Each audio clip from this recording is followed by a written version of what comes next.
사실 우리 하나님은 축복의 하나님이세요. 그리고 은혜의 하나님이시고요. 능력의 하나님, 사랑을 하시는 하나님이세요. 그 사랑은 하염없이 인내하시고 자비하시고 끝이 없이 주시는 사랑이세요. 믿으십니까? 그 사랑을 우리 모두가 받은 사람들이에요. 근데 하나님이 그렇게 엄청난 걸 우리에게 주시기 원하시는데 그 모든 것을 흔드는 게 있어요. 그게 죄입니다. 사람들은 죄를 별로 좋아하진 않아요. 왜냐하면 죄 이러면 기분 나쁘죠. 나쁜 것 이런 생각이 있어요. 죄의 뿌리로 찾아가면 왜 사람이 죄를 짓게 된다면 사단이라고 하는, 마귀라고 하는, 하나님을 대적하는 아주 교만한 영, 그 천사가 타락해서 하나님의 대적자가 되어져서 나타난 것, 그게 마귀예요. 그러니까 능력이 어마어마해요. 탁월해요. 사단에 씌인 사람들을 보면은 끼가 엄청스러워요. 사람들의 영향도 무지무지하게 미칠 수가 있어요. 사단도 사람을 통해서 사단의 일을 하는 거예요. 그것이 에덴 동산에서 무너졌던 역사예요. 근데 내가 언제 사단에게, 아닙니다, 우리도 모르게 사단에게 걸려들어요. 그래서 그걸 사단의 노예가 되어서 사단이 원하는 죄를 자꾸 우리가 지게 되죠. 그 죄가 들어옴으로써 하나님의 모든 영광 다 없어지고 축복 사라지고 우리 삶의 평화도 없어지고 누리는 게 다 무너지고 고통만 남게 되죠. 그리고 그 죄 때문에 죽음이 들어왔어요. 근데 이 죄는요, 저지르기는 쉬워요. 나도 모르게 그냥 끌려가요. 근데 한번 죄를 짓고 나면 죄에서 빠져나오는 건 어려워요. 우리는 죄를 짓고 난 뒤에 세월이 흘러가면 잊어지겠지라고 생각해요. 근데 안 없어집니다. 죄는 내 대 아니면 자손대까지 가서라도 그 값을 치르게 하는 게 무서운 거예요. 그래서 죄를 경고하는 거예요. 경계해야 돼요. 함부로 죄 자리에 들어가지 않아야 돼요. 근데 우리가 너무도 일상적으로 세상에 죄 지은 사람이 너무 많으니까 그냥 자연스럽게 죄의 길에 서서도 죄인 줄 모른단 말이에요. 그 내가 기억 속에서 지워졌으니까 죄는 끝났겠지 않은데 죄는 살아있는 겁니다. 반드시 어떤 정산의 기회가 있어야 돼요. 만약 우리가 죄를 정리하지 못하면 죄가 끝까지 우리를 추궁합니다. 그래서 죄가 들어왔을 때 오는 사람들의 그 피해는 어마어마한 것입니다. 그러므로 오늘 이 설교 들으시면서 이 죄를 정리하는 축복이 있기를 바랍니다. 하나님이 손이 짧아 돕지 못하는 것도 아니고 능력이 없어 돕지 못하는 것도 아니고 너희가 죄가 있으므로 하나님이 피한다는 거예요. 근데 신비롭게도 죄에 대한 이야기는 우리가 듣는 우리 또 하는 우리도 불편하니까 피해요. 잘 안 해요. 죄 짓고 그냥 멀쩡한 있는 것처럼 있어요. 그래서 우리 삶이 무서운 재앙들이 따라오는 거예요. 한 사람도 죄 때문에 실패한 사람이 없기를 저는 원합니다. 때로는 죄를 피하려고 그러거든요. 이 자리에서 이쪽으로 피하면 되겠지, 그거죠. 그래서 여러분 보십시오. 여러분 예를 들어서 이웃집에 누군가하고 기분이 나빠서 계속 죄 지은 일들 했다고 봐요. 미워하고 증오하고 싸우고 막 이러면서 죄를 지었는데 그 집만 피해버리면 괜찮겠지라고 생각하는 거예요. 근데 그동안 지은 죄는 따라 붙습니다. 정리 안 하고 떠나면 떠난다고 되는 게 아니에요. 장소와 환경을 바꾼다고 해서 죄가 없어지는 거 아니에요. 저질러진 죄는 반드시 우리를 따라오게 돼 있어요. 그러므로 죄는 정산해야만 살아남게 되는 거예요. 죄는 이렇게 쉽게 지었는데 보십시오. 죄가 얼마나 잔인하냐면요, 공부나 훈련받지 않아도 죄는 지어요. 착하고 선한 일은요, 계속 공부해야 되고 훈련받아야 되고 또 교육을 받아야 되고 이러거든요. 그래도 선한 일 하기는 쉽지는 않거든요. 근데 희한한 게요, 죄는, 여러분, 욕은 어느 책에서 가르쳤던가요? 우리가 듣기에 거북하고 창피스러운 욕은 어느 교과서에 있던가요? 어느 선생님이 날 잡아서 가르쳤나요? 가위 수업했나요? 신비롭죠? 아무도 가르쳐준 적이 없어요. 부모님도 선생님도 욕을 가르치는 부모님 잘 없으실 거예요. 그런데 아이들의 입에 나오는 욕은 상상도 못하는 어마어마한 욕들을 그냥 늘어놓고 씁니다. 그러니까 요즘에 학생들 그 말하세요. 욕 빼면 말이 안 된다고. 말이 안 되는 거예요. 왜냐하면 욕으로 도배가 되어 있는 상태. 이게 세상의 문제들이죠. 혹시 여러분은 이게 남을 향해서 막 욕을 하고 막 미움하고 막 저 녀석 안 됐으면 좋겠다는 이런 막 나쁜 생각도 갖고 이렇게 살아본 적 없으신가요? 죄라는 게 얼마나 무섭냐면 행위적으로 드러나서 이렇게 우리가 한 것도 있지만 마음으로 품은 것도 죄거든요. 그래서 저 사람은 잘못됐으면 좋겠어 막 이런 거 하는 거 다 죄란 말이에요. 근데 그 죄를 우리는 지나가고 있는 거예요. 계속 쌓아가면서 계속 지나가는 거예요. 그러니까 좋은 일이 안 오는 거예요. 오늘 우리가 이 죄를 털어내는 축복이 있기를 간절히 바라요.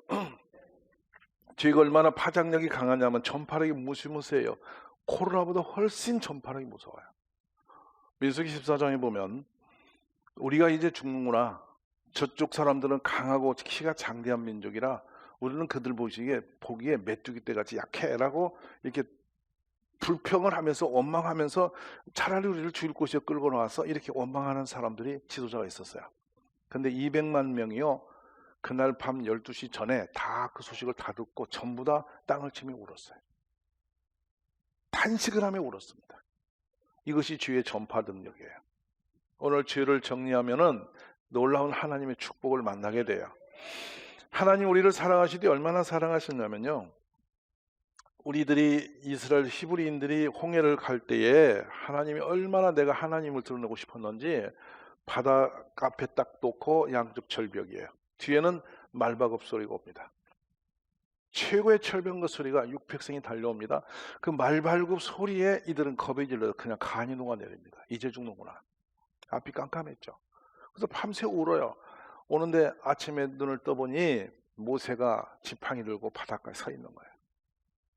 근데 밤새고 왠지 자기도 울고 있는 그 사이에 우리도 몰랐는데 바다를 갈아서 길이 열려가고 있는 거예요. 신비로운 일이에요. 이스라엘 백성은 그 바다 속을 육지처럼 건너갑니다. 얼마나 놀랍습니까? 근데 뒤에 쫓아오던 그 바로의 애국 군대와 이스라엘 백성 사이에는 하나님의 효리 바람이 난리쳐서 접근도 불가능하게 해서 이스라엘 백성이 서서히 건너갔는데요. 다 건너고 나니까 바닷물이 붙어버립니다. 그래서 당대 최고 강했던 애국 군대가 모조리 다 죽어요. 이스라엘 백성이 돌아보니 꿈을 꾼 것 같아요. 야, 하나님이 우리를 이렇게 도우셨다. 이렇게 노래를 불러요. 저는 하나님이 우리 가운데 그렇게 역사하신 분임을 믿어요. 이제 그리고 또 우리가 바로 이 여호수아서 들으면요, 요단강을 건너요. 때는 비가 오는 우기입니다. 비가 너무 많이 오죠. 그 오니까 그 물이 많아야 그 광야 같은 애굽 유다 땅에서 이스라엘 유다 땅에서 농사가 되는 거예요. 근데 하필이면 그때란 말이에요. 그때 건너가요. 근데 이제 애적에 하나님이 도우심을 기억하면서 이 여호수아 4장을 보면 여호수아가 뭐라고 하냐면 이제 건너가자. 저거 강을 건너가자. 먼저 사람들을 동원해서 물을 건너가자고 일어나요. 일어나는데 신비로운 거는 바로 여호와께서 등장하세요. 너는 제사장들에게 내 장막을 메고 그 강을 건너게 앞서서 가라고 명령을 하신다고요. 그러니까 그 명령대로 딱 들어가는데요. 생각해 보세요. 해달피 이런 마른 짐승의 가죽들이요. 그 덩치만 들어도 장정들이 눌려서 무게에 짓눌려서 걷기가 힘들어요. 근데 이걸 들고 물속에 들어가면 어떤 일이 벌어지는지 아세요? 마른 가죽에 물이 적셔지면 이 무게는 어마어마할 거란 말이에요. 그러니까 감히 그 물속에 들어간다는 건 죽으러 들어가는 거예요.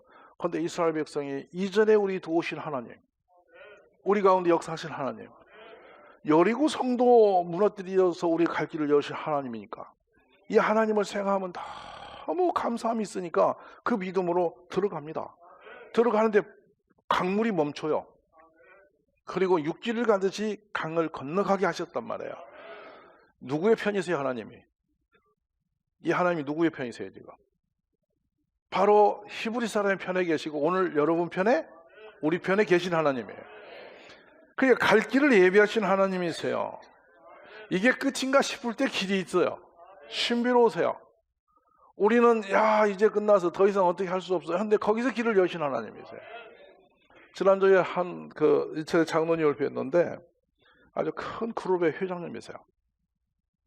우연히 이제 이번에 컨퍼런스 소식을 듣고 좀 보자 그래서 가서 만나는데 그분이 그 얘기하세요. 구남매 중에 장손으로서 굉장히 짐이 많았는데 회사를 잘 했대.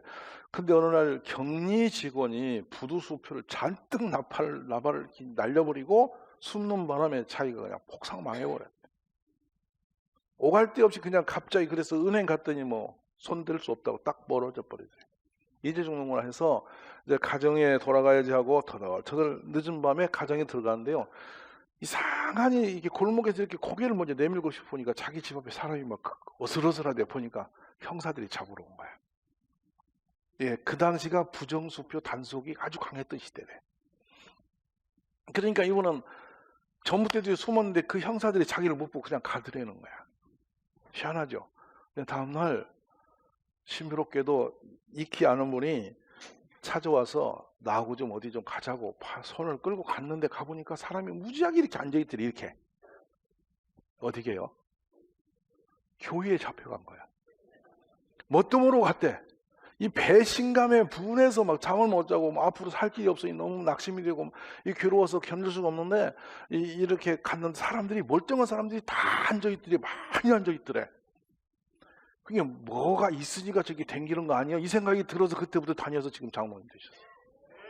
우습잖아요? 하나님이 부르시는 과정은 그렇게 신비로우세요. 오늘도 여기 어떤 연유든 간에 여기 오신 것도 여러분 은혜입니다. 하나님이 기가 막힌 과정을 통해서 부르셔서 그대로 마음에 생각을 하면 되고 뭐가 생각하면 되고 이래가 지금은 세계적인 기업의 회장님이 되어 계시는 거야. 이거 보니까 돌아보니까 야 내가 그때 교회 안 갔으면 어떻게 했지? 그때 안 갔으면 부도나면 뭐 하겠어요 여러분? 세상에서 부도나면 속상하고 억울하고 속상하면 뭐 하겠어? 그냥 가서 이거밖에 더 하겠어요? 근데 자신이 잡혀감으로 그날부터 그런 정리가 아니고 이 교회라는 이상한 집단에 들어가 다니다 보니까 너무너무 자기 삶이 펼쳐지고 열어지는데 얼마나 감사한지 그래서 막 열심히 그걸 다니다 보니 자기가 뭐가 되어 있더라는 거야. 우리는 앞길을 모릅니다. 죽을 것만 같았는데 거기서 길이 있고 이게 끝나는 줄 알았는데 거기서 방법을 주시는 게 하나님이세요. 그런데 오늘 놀라운 일이 벌어졌습니다. 한 번도 적과 싸워서 져본 적이 없고요. 아무리 센 적도 붙으면 이겼는데요. 아이라고 하는 작은 성에서 실패를 합니다. 정탐꾼을 이미 보냈습니다. 얼마나 성인가 보통 별로 사람이 없어. 그래서 한 3,000명 정도 보내면 저까지 단순히 끝낸다고 아주 여유만만히 들어갔는데 한 방에 져버립니다. 얼마나 놀랐던지 이스라엘 백성들이 간이 다 녹아내렸어요. 간이 녹는다는 표현은 여러분 쉽지 않거든요. 어느 정도냐면 너무 두렵고 너무 놀라면 막 간이 벌렁벌렁 하면서 녹아내린다는 뜻 거기 있습니다. 사람이 정신이 몽롱해지는 거예요. 이 상태입니다. 얼마나 놀랐으면 보십시오. 힘이 센 사람끼리 전쟁을 해서 싸워서 서로가 비까비까 얻어맞고 하면은 간이 안 녹아요. 비까비까 하니까. 근데 대학생쯤 되는 청년이 7살짜리하고 태권도 가지고 얻어맞아 버리면 지면 대학생 간이 녹는 거예요. 세상이 노래지는 거죠. 지금 그 시기입니다.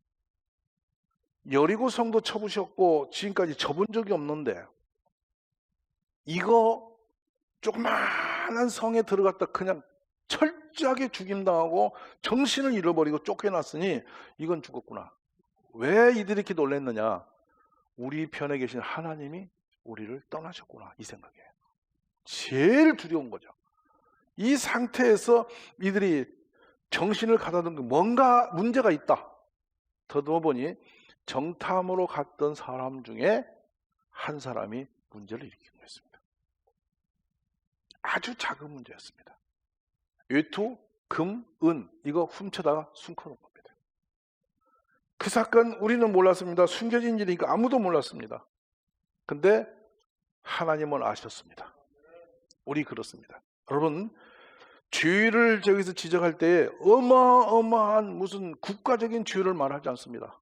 사사로운 개인적으로 하나님을 향해서 짓는 죄, 이웃과의 관계에 지은 죄, 내 자신에 향해서 지은 죄들이 우리는 묻어져 있습니다.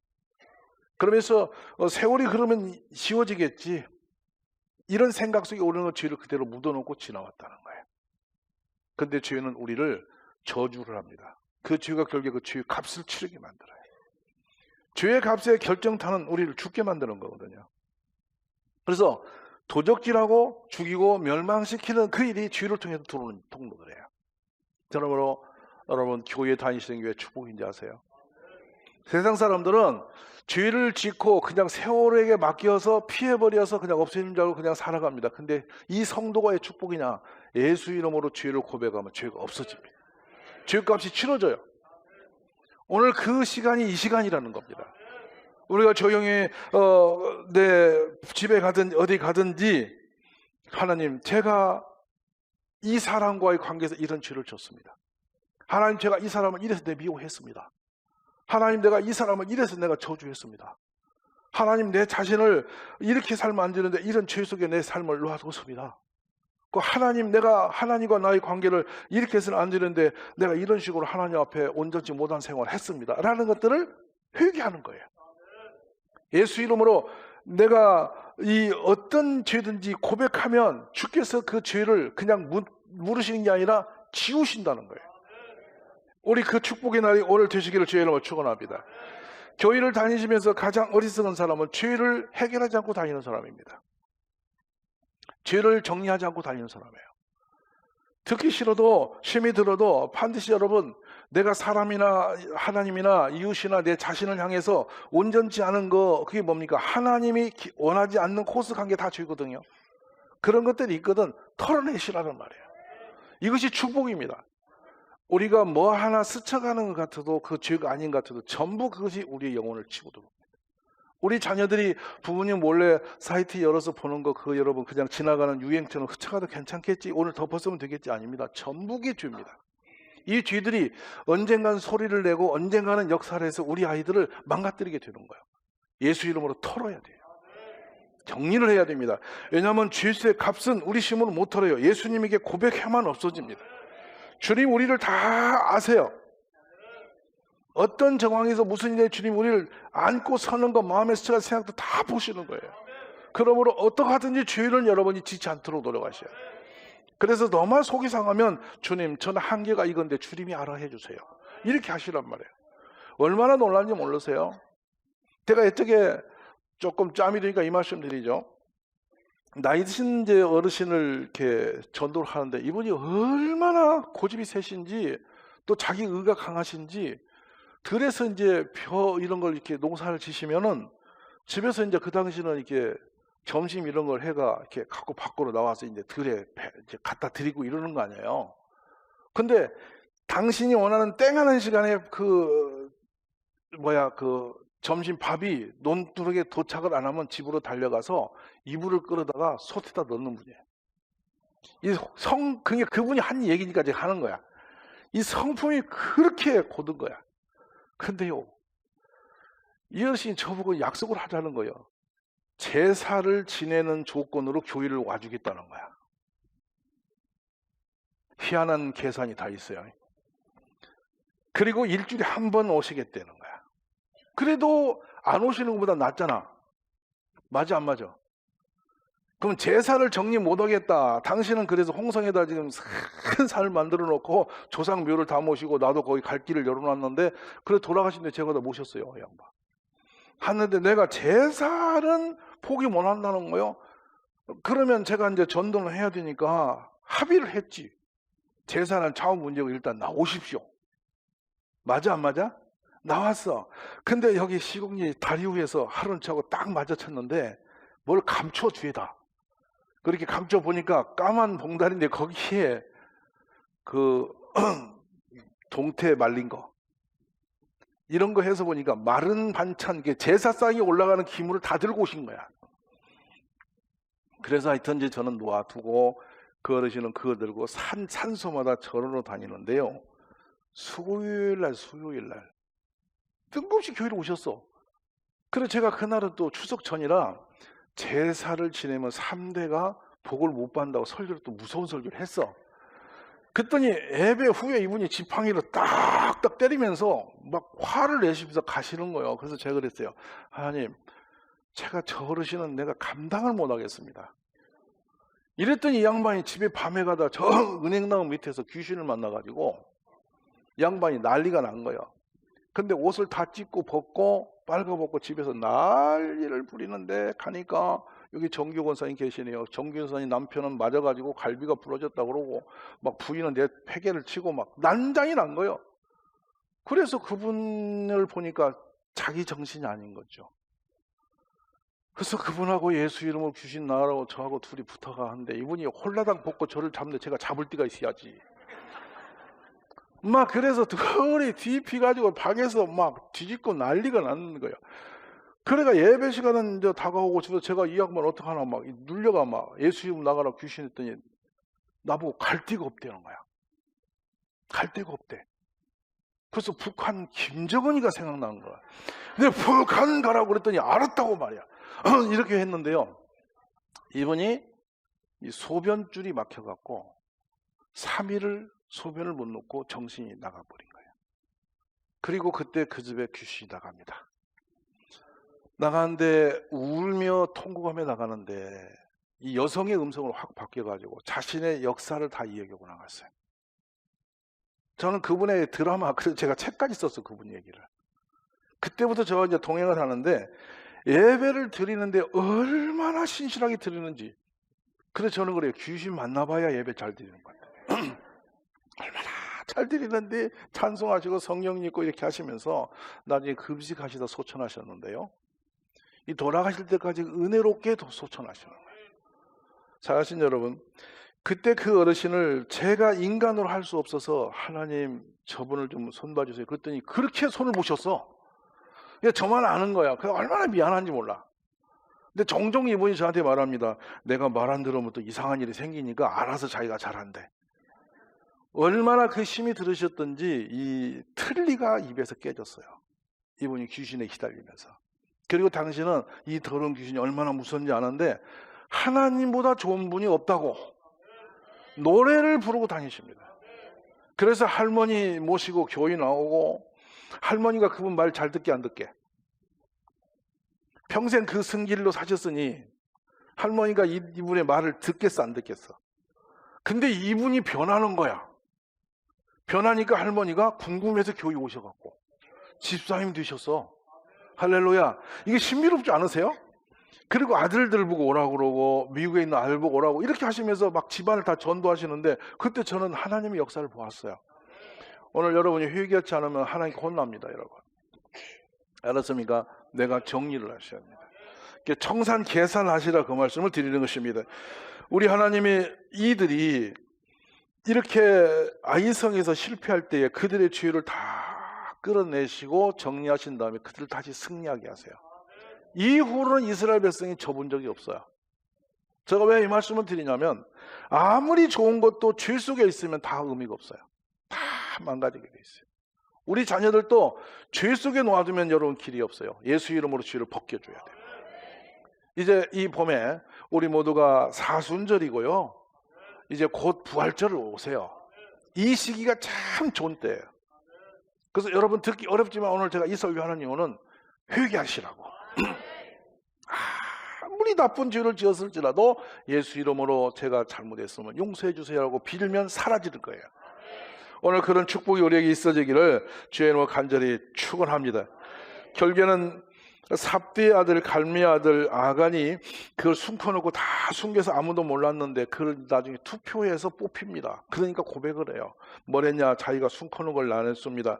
이 내놓은 게 얼마나 이 창피스러운지 말로는 못합니다. 그 뭐 위투 한 벌에다가 금붙이 이렇게 은붙이 이거 갖다 꾸물쳐 왔는데 이 여호수아서 7장 21절에 보면 그 장면이 나오거든요. 시날산의 아름다운 위투 한 벌, 은 200세겔, 그 무게가 50세겔 되는 금덩이 하나를 보고 탐내어 가졌나이다. 이거 꾸물쳐 놓은 것 때문에 이스라엘 백성이 이렇게 초토화가 되어버린 거예요. 숨겨놓은 죄가 없어지지 않고 이스라엘 백성을 갖다가 고발한 거예요. 사랑하는 가족 여러분, 죄를 숨기지 마시고 죄는 드러내면 사라지는 겁니다. 떨려나가는 것입니다. 저는 우리 가족 여러분이 죄의 승리자가 되시기를 주의 이름으로 축원합니다. 이 죄를 들어서 예수 이름으로 털어버리면 왜 그리 좋은지 모릅니다. 그래서 은혜 받고 나면 제일 많이 우리 속에 이게 느끼는 감동이 하나 있는데 눈물이 나면서 잊어버렸던 옛날에 뭐 말도 안 되는 것이 다 떠올려서 그걸 고백해요. 그걸 다 울면서 다 내놓게 돼 있어요. 신비롭다니까요. 얼마나 웃었냐면 옛날에 초등학교 5학년 때 우리 이웃집에 당근 뽑아먹은 것이 생각나더라고요. 저는. 그러니까 겨울에 가다가 이렇게 당근이 뻘겋게 있으니까 너무 재밌잖아요. 친구들 그걸 발로 차니까 툭 빠져서 그래서 그걸 먹었다고. 근데 하필이면 그것도 회개시키셔. 그거 참 기가 막힌 거예요. 그래서 이런 것까지도 회개하는가 이렇게 생각이 드는데 그렇게 시원할 수가 없어. 여러분 숨기지 마세요. 옆에 인사하지 마세요. 숨길 게 따로 있지. 죄를 숨기면 되겠냐 이거야. 아멘? 아무도 몰라도요. 주님은 아시니까 조용히 앉아서 예수의 이름으로 더러운 죄 떠나갈지어다. 내가 이르기를 내 허물을 여호와께 잡아가리라 하고 주께 내 죄를 아리고 내 죄악을 숨기지 아니하였더니 곧 주께서 내 죄악을 사하셨나이다. 아멘. 죄는 주 앞에 내어놓으면 없어집니다. 우리 그런 축복의 주인공이 다 되시기를 주의 이름으로 축원합니다.